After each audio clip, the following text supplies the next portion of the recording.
You're listening to the TOEFL podcast, number 23.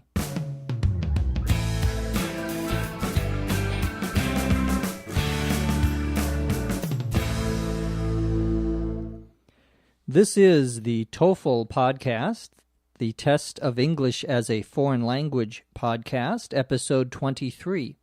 I'm your host, Dr. Jeff McQuillan, coming to you from the Center for Educational Development in beautiful Los Angeles, California. On today's podcast, we're going to hear a conversation between two students talking about the classes they are taking.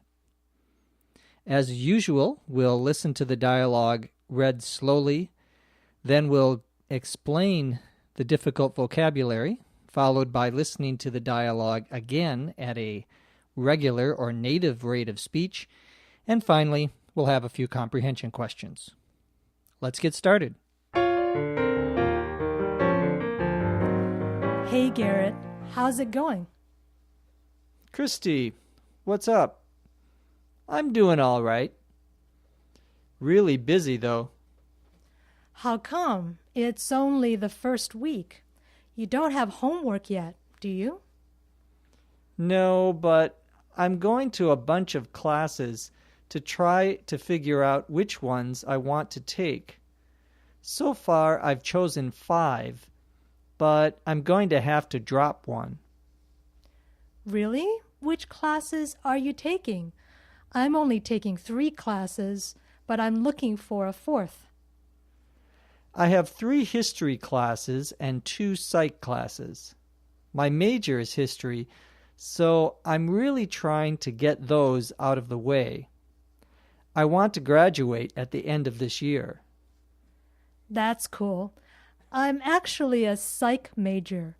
Which of your psychology classes do you like the best? I really like Psych 123. It's with Professor McCann, who is great. You should see if there are any openings so you can enroll in it. Yeah, I'll go online later today to see. I've heard good things about Professor McCann, too. Hey, what are you doing now? I was going to walk home. Why? The class starts in 10 minutes. You should come with me and check it out. That's a great idea. I'd love to. Our dialogue begins with Christy saying hello to Garrett, her friend. She says, "Hey Garrett, how's it going? How are you doing?" Garrett says, "Christy, what's up?" And as you probably know already, when we say what's up, we mean how are things with you? He says that he's doing all right. Really busy, though. Notice that he doesn't say, I am really busy. He just says, really busy, though. Sometimes people will answer a question or give information without speaking in a complete sentence, and this is an example of that. It means, of course, he is really busy. Notice that the word though is at the end of the sentence. Though is the same as although, and it's a very common word, but sometimes difficult to understand the exact meaning. In this expression, really busy, though, means that even though he is doing all right, he is still very busy. So normally it's when we are comparing two things and trying to distinguish or make an exception of the second item. Let me give you another example. It's raining. I'm not getting wet, though. Well, you may expect that because it's raining, I would be getting wet. So again, it's when we are contrasting two ideas. Another example of that might be, I want to go to the beach. My friend, though, wants to go to the movies. So there, my friend has one idea, I have a different idea. And that's another way of using that word though. Christy asks Garrett, how come? When Garrett says, I'm really busy. How come means, of course, why. And it's an informal way of saying why. It's much more common in informal conversation for people to say, how come? Well, Christy says it's only the first week of classes. You don't have any homework yet, do you? That's a simple enough sentence to understand, but once again, there's that word at the end of the sentence that might cause some problems, and that is yet, Y-E-T, a very common word in English. It usually means up until the present time. So something that has been going on in the past up until now. In this case, Christy says you don't have homework yet, meaning he does not have homework now, but he might have homework in the future. But just talking about the past up until this present or current time, he doesn't have any homework.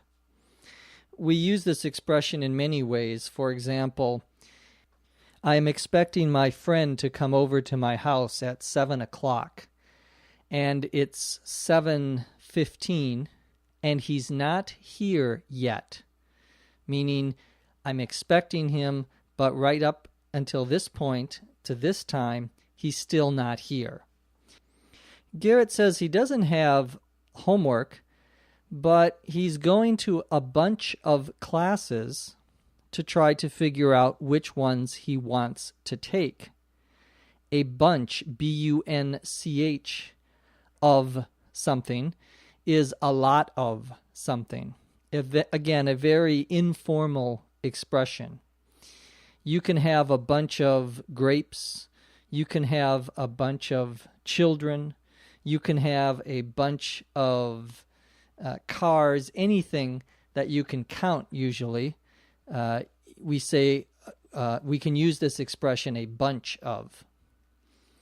Well, he says that he is looking for classes that he wants to take or to enroll in, to be a member of, to be a student in.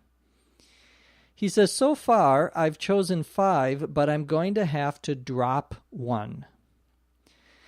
To drop, D-R-O-P, in the university situation means that you are going to leave or cancel one of your classes. I'm going to drop my math class this semester. Means I'm enrolled in it right now, but I'm going to get myself out of the class. So I'm no longer a student in it. Chris says that, or asks rather, Garrett which classes he is taking. She says she's only taking 3 classes, but she's looking for a 4th class, another class. Garrett says he has 3 history classes and 2 psych classes. Psych, P-S-Y-C-H, is a short for an abbreviated form of psychology. Someone says Psych 101. They mean Psychology 101, the class number 101, or whatever it is. Garrett says his major, or his specialization, is history, so he's really trying to get those out of the way, get his history classes out of the way. To get something out of the way here means I want to finish them. I want to complete them so I don't have to worry about them in the future. It's usually something that is, we use this expression when there's something that you don't like or perhaps is a little unpleasant, or you just want to get it over with soon. You want to complete it as soon as possible. You want to get it out of your way. The expression out of the way can also mean to move. For example, move out of the way. I have to walk through here. So you're trying to get someone out of the path of someone else who may be walking or driving or running. That's also a possible use of out of the way. Well, Christy says that she is a psych major, and she asks what psychology classes Garrett is taking. Garrett says he really likes Psych 123, and again, that number is the number of the class.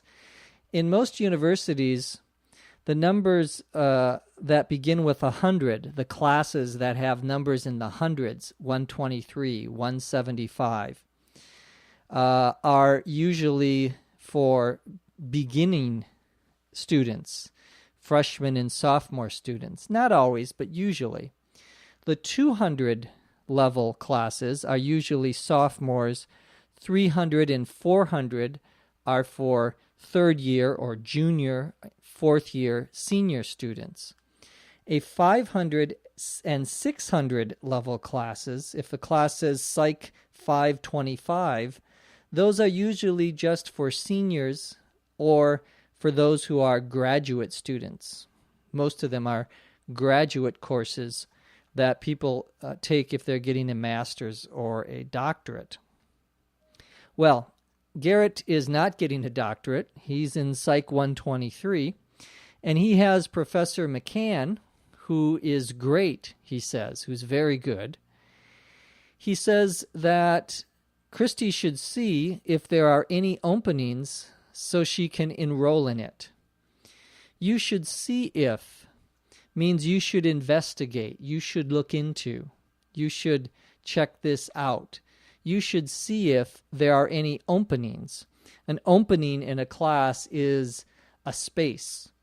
So, for example, if there are only a maximum of 35 people in a class, and there are 30 people enrolled, 30 people who have signed up for the class, there are 5 openings or 5 spaces.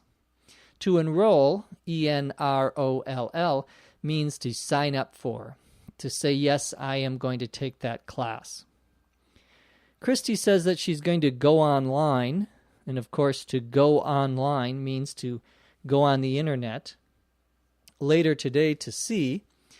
She says, I've heard good things about Professor McCann. I've heard good things means that other people have said that he was a good professor. This, again, is a common expression if you hear about someone or something that is supposed to be very good, that people tell you is very good. You can say, I heard good things about the new movie by Spike Lee, or I heard good things about the beaches in Hawaii. You can use it for a thing, a place, a person, and so forth. Garrett asks Christy what she's doing now, and she says, I was just going to walk home. At the beginning of the sentence is a very common word that doesn't mean anything. It's just an expression like ah. I say that a lot, ah. That, we use when we are trying to think of something. Garrett says the class starts in 10 minutes. You should come with me and check it out. And of course, check it out means you should investigate it. Christy says that's a great idea. I'd love to. I'd love to. Notice she doesn't say, I'd love to go with you to check it out. She could. That's what she means. But when we use that expression, we sometimes just say, I'd like to, or I'd love to. And we just say the to without the verb. Now let's listen to the dialogue at a native rate of speech.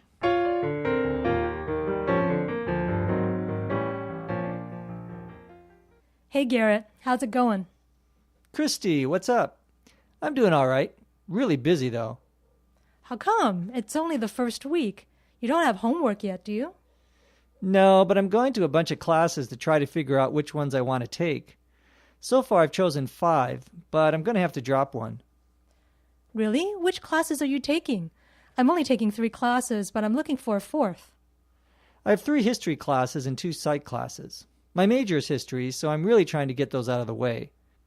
I want to graduate at the end of this year. That's cool. I'm actually a psych major. Which of your psychology classes do you like the best? I really like Psych 123. It's with Professor McCann, who is great. You should see if there are any openings so you can enroll in it. Yeah, I'll go online later today to see. I've heard good things about Professor McCann, too. Hey, what are you doing right now? I was just going to walk home. Why? The class starts in 10 minutes. You should come with me and check it out. That's a great idea. I'd love to. Now let's ask a few comprehension questions. First question, why is Garrett busy during the first week of school? A, he has homework. B, he is trying many different classes. C, he has a job. Or D, he wants to try to take very few classes. The correct answer is B, he is trying many different classes. A, he has homework is not correct because we hear in the dialogue that he does not have homework. C, he has a job is not correct because we don't hear any mention of a job in the dialogue. D is incorrect because it is the opposite of the correct answer. It is not that he wants to take few classes. He wants to take many classes to see which one he is going to like. That's sometimes common in American universities for students to enroll or sign up into 5 or 6 different classes, go to them the first week, find out if they want to stay in the class, and then drop the classes they don't want. You have to be careful when you do that, however, because if you wait too long, the university will charge you as a member of the class, and you will not get 100% of your money back. So be very careful when you do that, if you do that.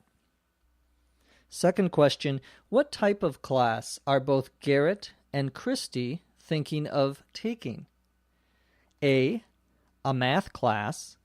B, a science class. C, a history class. Or D, a psychology class. The correct answer is D, a psychology class. We don't hear any mention of a math or a science class in the dialogue. We do hear about a history class, but Christy and Garrett are thinking of taking a psychology class. Remember to visit our website at www.TOEFLPod.com. That's www.TOEFLPod.com for more information about this podcast. From Los Angeles, California, I'm Jeff McQuillan. Thanks for listening. We'll see you next time on the TOEFL Podcast. The TOEFL Podcast is written and produced by Dr. Lucy Say. Your host is Dr. Jeff McQuillan. This podcast is copyright 2006 by the Center for Educational Development. TOEFL is a registered trademark of the Educational Testing Service, which does not endorse and was not involved in the production of this podcast.